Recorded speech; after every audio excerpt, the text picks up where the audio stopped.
Hello guys and welcome back to another video. Today we're going to be making another empire, and that country is going to be South Africa. So let's go ahead and begin with two annexations.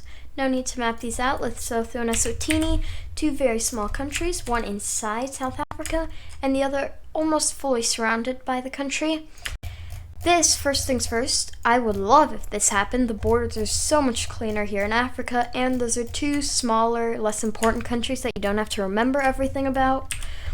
But let's continue this war. They declare war in Botswana for all the resources, for all the GDP, for the entire country, basically. It's one of the fastest growing countries in sub-Saharan Africa, and why not take it over? South African troops quickly begin to push into the south, capturing their capital, and Botswana really does just begin to fall back. Not much they can say, not much they can do.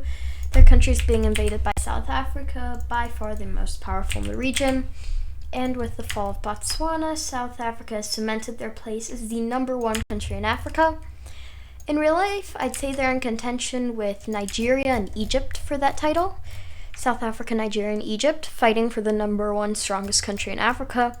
South Africa cemented their place, and they're only going to continue to cement their place as they declare on Namibia. And although they begin to push into the south, if you didn't know, wait, what did I just call them? I hope I called them Namibia. It is Namibia. But yeah, South African forces begin to push across the border, capturing Namibia's panhandle. And Namibia has an awkward situation with a lot of their population up here in the north, even though the capital is more in the center. So if you're wondering why South African troops are focusing there, I don't know exactly why it's like that, but I remember seeing it somewhere. I'm going to go ahead and go for it. So yeah, South Africa captures a majority of Namibia's population, and with that, there's not much left to do.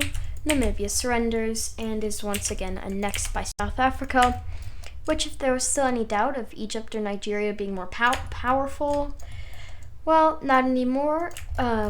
South Africa is making their way higher and higher in military and economic listings, as they're only getting stronger and stronger. They do see an issue, though, and that is an alliance that pops up over here in East Africa between Tanzania, Kenya, Uganda, Burundi, Rwanda, and the DRC. And some of their neighbors join. Only one of their neighbors joins, Mozambique, creating the East African Federation. And this is gonna kind of start slowing down South Africa's progress, as this new federation isn't the richest of federations, I guess. They're not like the EU, they're not anywhere near as economically stable, but they're going to do their best to supply any countries that are being invaded. As for Zimbabwe, though, the situation there is not great, and if anything, it's only going to get worse. So as South African troops begin to push in, Zimbabwe fully surrenders. So yeah, it's going. It's definitely going. So let's look at this map, okay? Pretty much, Mozambique is against South Africa. Their only two options are Zambia and Angola, but Zambia joins the East African Federation, so they only have one more place to go for now, and that is into Angola. Although, as they begin their invasion into the country, an event happens which is a secret alliance between Angola and Zambia that had been started against South Africa before Zambia joined the East African Federation. And the East African Federation sees Zambia joining in as their perfect chance to join in as well. Also, South Sudan was in the alliance as well. Forgot to mention them, but they are in it. So yeah, with that, war has just started, and it's gonna be a big war. Just zooming out here, you can see that South Africa looks a lot larger on the map. I mean, that the East African Federation looks a lot larger on the map, but South Africa has been growing their economy and their military a lot, and now have an incredibly powerful military industry and just industry in general to combat the blue team. A majority of the South African military, though, is over here in Angola as they begin to push up north, and Angolan troops just begin to retreat until eventually the DRC, Zambia, and a few other blue team countries are able to send their support, although this isn't before South Africa pushes into a majority of the south of the country. They also begin to push into Zambia, as it's right along the border, and they had some troops already stationed there, as originally they were going to invade before Zambia joined the East African Federation. We also see the East African Federation turn into more of just a African defense treaty against South Africa. And we see an event happening which is going to benefit the South Africans, as currently they are starting to lose some ground to Mozambique here in the east of the country, together with Malawi, Tanzania, and Kenya. And South Africa really doesn't see themselves winning this, as blue team troops are pushing them back out of Zambia and Angola. So we make a bit of a deal. And that is with a few more countries joining in, those two countries being Sudan, joining in to try and take back South Sudan, and Egypt joining in to do this. And a lot of Africa just got involved. We can go ahead and do this, this, and this as well. A bit less realistic. Somalia would probably join in. Djibouti and Eritrea, I can't be sure if these would be the standings. Like, I doubt anyone's watching me from there, but I don't know the most about these two countries, so I don't know if those would be the sides, but that's what I'm going with for now. We see this in the end benefiting South Africa, although they are still being pushed back by the DRC over here in Angola and other blue team troops all along the border. This is halted as I said, blue team troops are now having to be sent up north to combat Egypt, but this isn't before a massive push is made, taking a lot of Zimbabwe back. South African troops managed to hold the front after this though.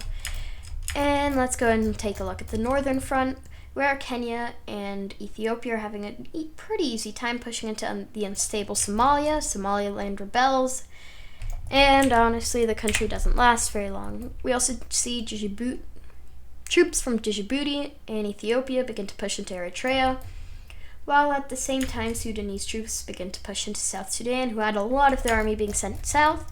They're about here at this point. Now they have to go all the way back up to defend their country. Sudan begins to push down the Nile River, and South Sudan is quickly falling here. With that though, let's take a look back in the south, where South Africa is having a very easy time pushing back. The blue team is disorganized at this point and struggling to hold a front against the South Africans. Eventually, a lot of blue team troops are pushed out. And actually, I'd like to thank whoever told me to change the two things to 0. Very helpful. But that's besides the point, as South Africa begins to push into Mozambique. And here we see the blue team starting to struggle heavily. They are fighting a two-front war, one which they are already pretty equal in power. Who would join this war? Honestly, I think it's done for now, but we'll check back in on that in a second, as South African troops are continuing to push into Mozambique. The country practically fully surrenders, along with Malawi, who has no strength at all to fight back. With that, DRC troops are taken out of Angola to defend their own northern border and push back into Malawi and Mozambique. This allows South Africa to push back into Angola and Zambia, while over here in Mozambique and Malawi, they're being pushed back. Their front wasn't very strong, but they did mean to use this mostly as a distraction to push back into Zambia and Angola. Over here in the north, South Sudan is really struggling as Egyptian and Sudanese troops nearly capitulate the entire country. Actually, they do. This is just other blue team troops, like from the DRC, Uganda, Kenya, and Ethiopia holding the border. Along with that, Ethiopia manages to hold their border against the red team, surprising everybody, as they do not start to fall just quite yet. They do begin to push towards Addis Ababa though, but the first battle of Addis Ababa ends in an Ethiopian victory, and this allows them to push back heavily along the border, back into South Sudan, and kicking Sudan completely out of their country. From there, they even begin their own push into Sudan, although this is mostly desert, and it isn't really seen as an important campaign. They begin another campaign up the coast, and after capturing all of Eritrea, they stop. Sudan pushes back a bit, and a stalemate is reached. Back down here in the south, we really just see blue team troops being completely disorganized. They are fighting a two-front war, especially the DRC, one of the two strongest countries on the blue team, who has no idea what to do. Do they protect their southern flank and combat South Africa, or do they protect the north from Sudan? Well, let's just say they don't do the smartest thing, and they say something like push back one, then send the full military up to push back the other, then back and forth and back and forth. And this is going to go really well in the beginning. If you know about the Napoleonic Wars, then you know how this worked for Napoleon, going back and forth between point and point and point and point. But then you'll also know what downsides this strategy has, as while they begin to push back the South Africans, the Sudanese begin to push into the north of the country. And then when they go back, march their entire army up into northern DRC to push back the Sudanese, the South Africans begin to push back into the south. And slowly but surely, although the DRC is winning a lot of their battles, they are going to begin to lose land, as their full military might can only combat one of these powers, and is failing to be in two places at once. Lake Victoria is connected with, and a majority of the Nile River is taken by the red team. Along with this, the DRC decides that this strategy is not working, creates a front line up here in the north, and sends their full military down south to try and stomp out the South Africans. This starts off going okay as they take back a lot of Angola and nearly kick the South Africans out of their land. But to do this, they took all troops out of land that isn't right near their border, and this allows South Africa to push back into Mozambique, Malawi, and even into about half of Tanzania. With that, South Africa and Egypt decide that it's time to meet up, and they both sacrifice some land along the border to the DRC and to Ethiopia in order to meet up. This is seen as worth it though, as both countries spearhead down through Burundi and Rwanda and meet up near Lake Victoria. This also cuts the blue team into two, the Ethiopian-led region and the DRC-led region. And this is absolutely terrible for the blue team, as they may have already taken out Somalia and Eritrea, but that is not going to be enough to combat the loss of Malawi, Mozambique, a majority of Tanzania, Burundi, Rwanda. Yeah, it's not looking good for them. It's only going to get worse though, as now the DRC has a huge border to combat. They are getting more and more unstable, their people are starting to revolt, and they are completely out of equipment. They're pretty much just throwing bodies at them by now. I'm not saying the situation is too much better for the red team, but South Africa and Egypt are much more heavily militarized with much more sophisticated equipment. And although Ethiopia is putting up a fight, over here South Sudan can do nothing, neither can Uganda. And although Kenya tries to fight, with the fall of Nairobi, Kenya surrenders as well. With this, it is now just Ethiopia holding down over here in the northeast, while the DRC and Angola are together defending the west. How's this going to go? Well, it's pretty much being a stalemate, but South Africa wants to make sure they get some more land out of Angola, so they make a massive push into the country with a lot of their military, nearly capturing the whole thing, and then sues for peace. Technically here, the red team did win, so they're going to be given a lot more of the land, but the blue team is going to be given some land in regions like Somalia and Eritrea, since they were winning there before the war ended. So yeah, let's go ahead and draw in these new borders. First things first, and that is that South Africa takes over about half of Angola. Maybe a bit less, but yeah, about half the country falls to South Africa. Actually, no, that's probably a bit more. Then push across the border of the DRC, just slowly taking some land, along with the majority of Zambia.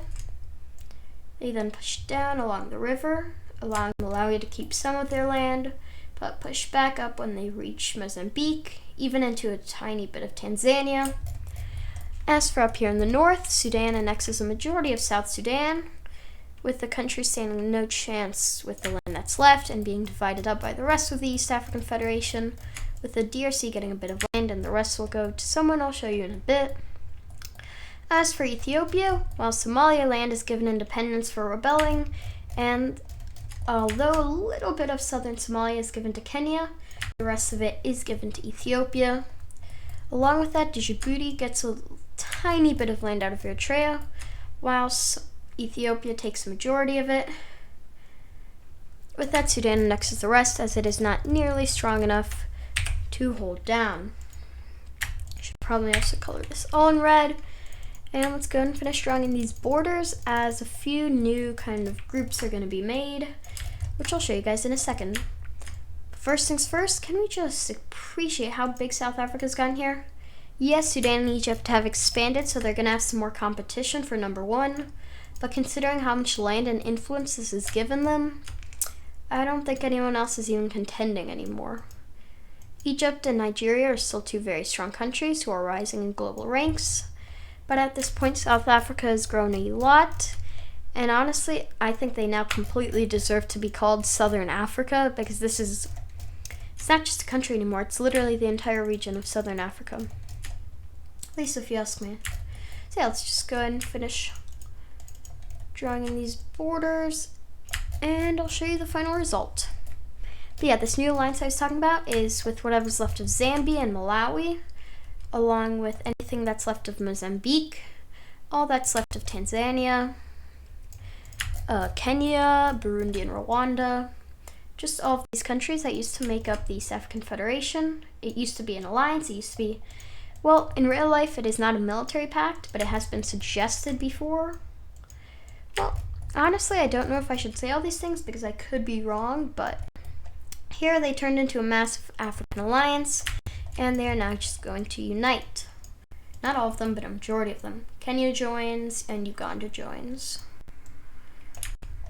forming up the country of East Africa. So yeah, there we go. This is the new East African Federation. As for the DRC, well, them and Angola, they aren't the most similar countries, but then again, most African countries have multiple ethnicities, religions, or languages within them, seeing as the Europeans were pretty careless when dividing up the borders of Africa. So I don't think that's going to change very much now. But yeah, no, that's besides the point. The DRC has technically gained more land than it's lost, but so many people and so much equipment has been lost that honestly I don't think anyone won here except for South Africa, maybe Ethiopia, but they did lose some land to Sudan. So they didn't only gain that land in Somalia and Eritrea, they did lose some land to Sudan. So yeah, once again, let's just finish drawing in these borders. And then South Africa has one war left, which is probably not even going to be a war. It's going to be more of a political annexation. Also, Djibouti, why do you even exist here? I don't know why you would. Ethiopia annexes you. Somaliland, you'll be independent for now, but maybe eventually you'll join with Ethiopia too. You're a bit more stable and a bit better off than Somalia was as a whole, but you still wouldn't be the richest country in Africa, not even close. So you may eventually join Ethiopia here. So yeah, now the East African Federation is a country, and the East African Alliance is made up of a few countries, including Ethiopia, Somaliland, the East African Federation, and the DRC. Let's go ahead and finish this up by coloring in white all the countries that are not South Africa. And I can show you guys this final empire. Also, I should mention that they have huge influence over Africa. And yeah, by now they are a global power on the likes of, well, nearing the likes of Brazil, passing the likes of Mexico, and even some European nations like Spain and Italy, who they are now rivaling. That's besides the fact, though. I do hope you guys enjoyed, and I'll see y'all next time. Bye.